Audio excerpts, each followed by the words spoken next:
السلام عليكم ورحمة الله وبركاته. أعوذ بالله السميع العليم من همزه ونفسه من الشيطان الرجيم. بسم الله الرحمن الرحيم.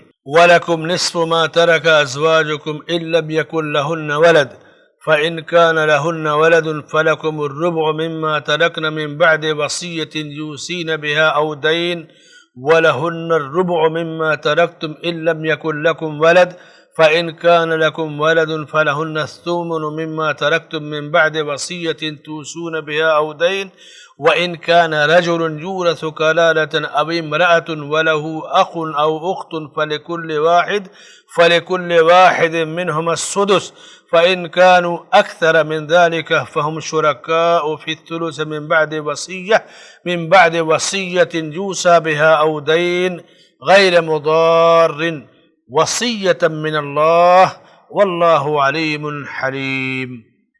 اور تمہاری بیویاں جو کچھ چھوڑ کر مریں اور ان کی اولاد نہ ہو تو آدھو آدھ تمہارا ہے، اور اگر ان کی اولاد ہو تو ان کے چھوڑے ہوئے مال میں سے تمہارے لیے چوتھائی حصہ ہے، اس وصیت کی ادائیگی کے بعد جو وہ کر گئی ہوں یا قرض کے بعد، اور جو ترکہ تم چھوڑ جاؤ اس میں ان کے لیے چوتھائی ہے اگر تمہاری اولاد نہ ہو، اور اگر تمہاری اولاد ہو تو پھر انہیں تمہارے ترکہ کا 8واں حصہ ملے گا اس وصیت کے بعد جو تم کر گئے ہو، اور قرض کی ادائیگی کے بعد، اور جن کی میراث لی جاتی ہے وہ مرد یا عورت کلالہ ہو، یعنی اس کا باپ بیٹا نہ ہو اور اس کا ایک بھائی یا ایک بہن ہو، تو ان دونوں میں سے ہر ایک کا چھٹا حصہ ہے، اور اگر اس سے زیادہ ہوں تو 1/3 میں سب شریک ہیں اس وصیت کے بعد جو کی جائے اور قرض کے بعد، جبکہ اوروں کا نقصان نہ کیا گیا ہو۔ یہ مقرر کیا ہوا اللہ کی طرف سے ہے، اور اللہ تعالی دانا ہے، بردبار ہے۔ ناظرین کرام، یہ سورہ النساء کی آیت نمبر 12 ہے۔ اس آیت میں بھی اللہ تعالی نے تقسیم وراثت کا ایک بڑا پیارا اسلوب اور قانون بیان کیا ہے۔ وراثت کو تقسیم کرنے کے لیے علم ریاضیات، میتھ کا جاننا ضروری ہے۔ حساب جو علم ہے نا، سبجیکٹ میتھمیٹک، وہ جاننا ضروری ہے، کیونکہ اس میں تقسیم ہے، حصہ ہے، جیسے جوڑ گھٹانا ضرب ہے نا، تو اسی طرح بغیر میتھ کو جانے آپ وراثت کے مسئلے کو حل نہیں کر سکتے۔ تو لوگوں کا یہ کہنا کہ اسلام عصری اور جدید علوم کو سیکھنے سے منع کرتا ہے، یا مدارس میں صرف دین سکھایا جاتا ہے، میرے بھائیوں، میتھ یہ دین کا حصہ ہے۔ دیکھیے نا، یہ جو اصول تفسیر بتایا گیا میراث کی تقسیم کا، اگر کوئی میتھمیٹک نہیں جانے گا تو کیسے تقسیم کرے گا؟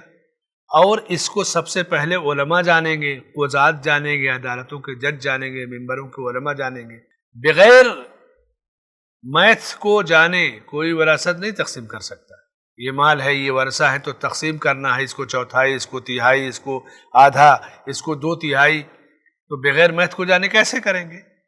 تو یہ آیت ایک پیغام ہے کہ علوم سب اللہ کے ہیں، ہر وہ علم جو دین کو سیکھنے، سکھانے اور پھیلانے کے لیے ضروری ہو اس کو سیکھنا فرض ہے، اور وہ علم جو نقصان دہ ہو، جیسے جادو وغیرہ، حرام ہے سیکھنا سکھانا۔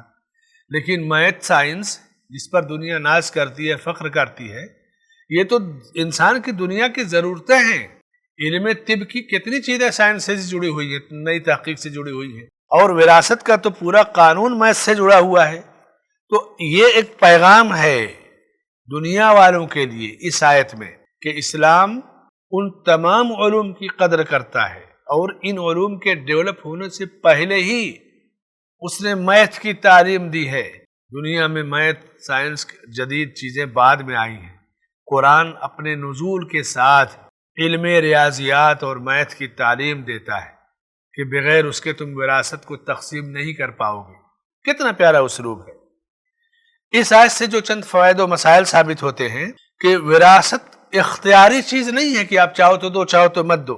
یہ ایسا قانون ہے جس کو نافذ کرنا فرض اور واجب ہے۔ نہ دینے والا گنہگار ہے، وہ اتنا بڑا گنہگار جیسے کوئی کسی کا حق چھینتا ہے، زمین ہڑپ کر لیتا ہے، جائیداد ہڑپ کر لیتا ہے، جو گناہ اس کا ہے وہی گناہ اپنے کسی جو ورثہ میں سے وراثت کے مستحق ہیں ان کو وراثت سے محروم کر دینے کا ہے۔ دوسرا مسئلہ، وراثت میں ایک چیز ہے پابندی کی، جس کو وراثت دی جائے وہ آزاد ہو، آزاد وارث ہوگا۔ تیسرا مسئلہ، وراثت میں قرض کا جو مال ہے وہ بھی تقسیم کیا، یعنی ورثہ ہی پر ڈیبیٹ ہوگا، تقسیم کیا جائے گا، اس لیے ورثہ پہ تقسیم کرنے سے پہلے قرض کو مجموعی مال سے ادا کر دیا جائے، یہ زیادہ بہتر ہے اور یہی ترتیب ہے۔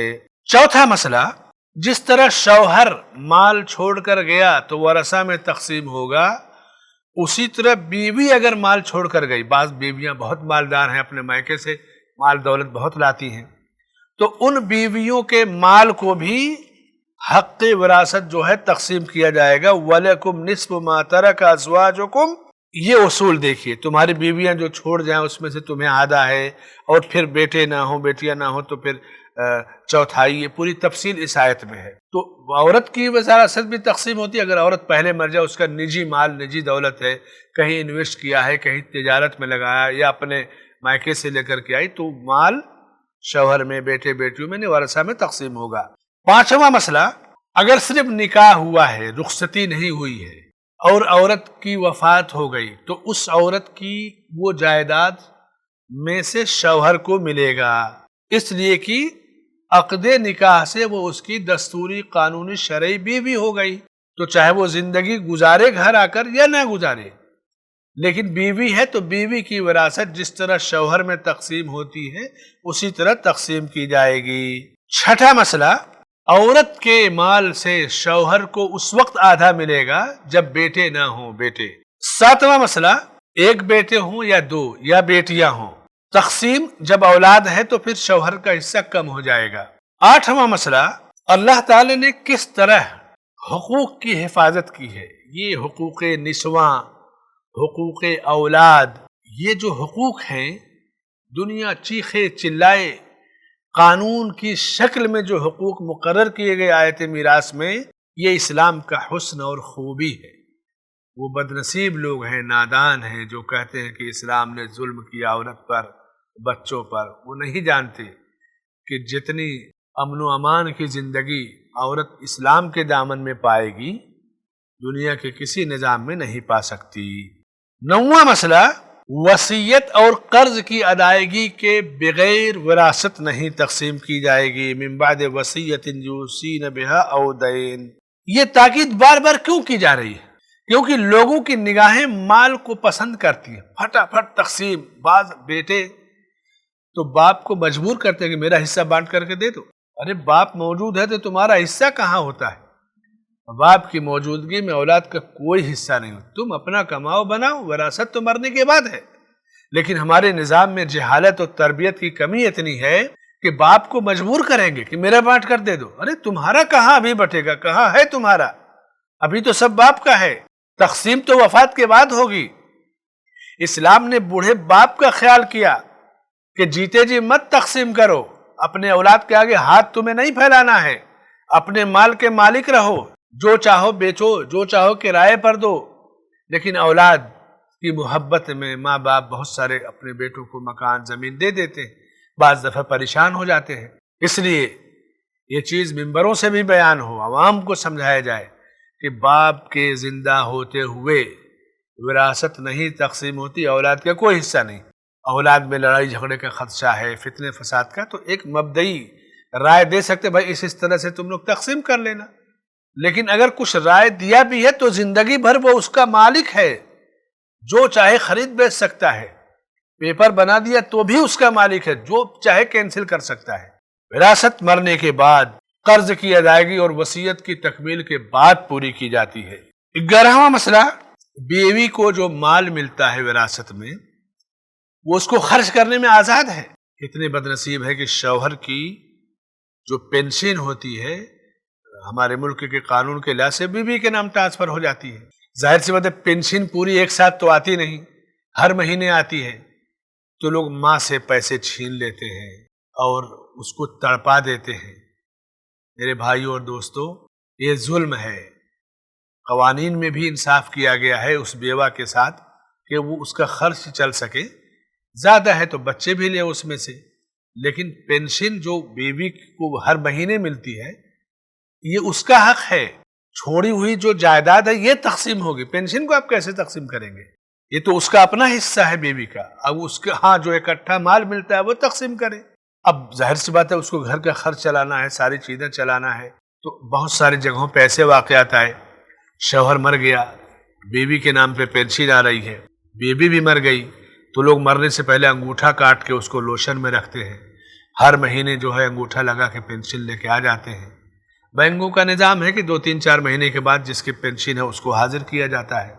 تو اس طرح ایک واقعہ ہمارے بمبئی کے اخبار اردو نیوز میں چھپا تھا کہ جب مینیجر نے بلایا تو وہ نوجوان کانپنے لگا، کہا نہیں آؤ گے تب پینشن دوں گا۔ تو پھر اس نے اقرار کیا کہ میری ماں 4 مہینے پہلے مر گئی، میں نے اس کا انگوٹھا کاٹ کے رکھ دیا تھا کیمیکل کے اندر، اور ہر مہینے اسی کے انگوٹھے سے پینشن لے جاتا تھا۔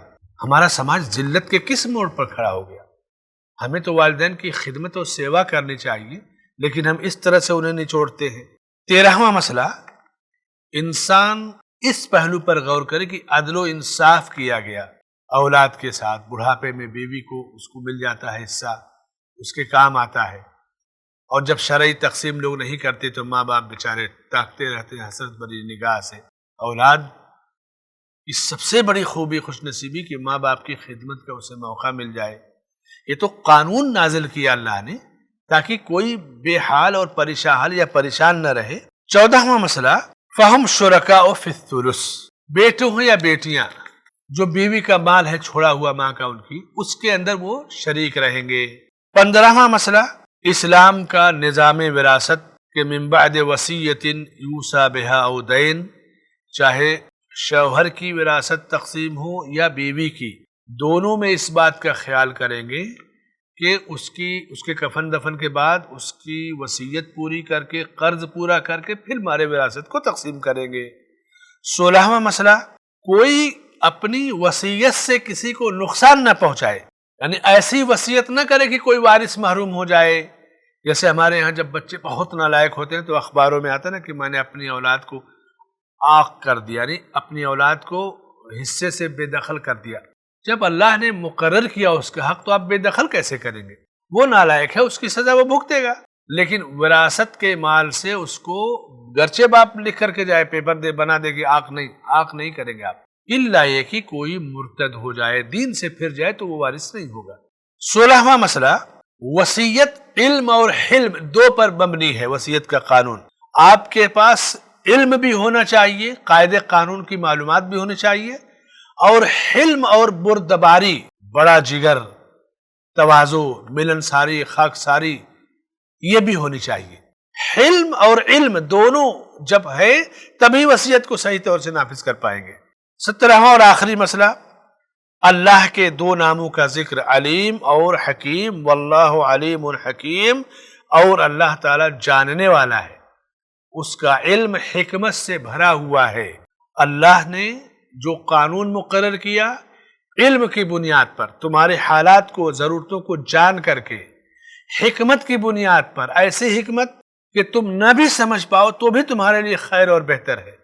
وہ حکمت جو کسی اور کے پاس نہیں ہے، وہ علم کسی اور کے پاس نہیں ہے، اس کے امر میں، اس کے فیصلے میں علم اور حکمت ہے، اور تمہارے لیے علم اور حلم کی جو ہے قید لگا دی۔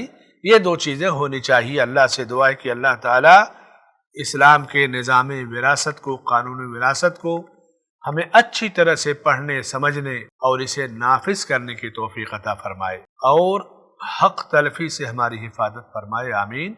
وصلی اللہ علی نبینا محمد وعلی آلہ وصحبہ اجمعین۔ السلام علیکم ورحمۃ اللہ وبرکاتہ۔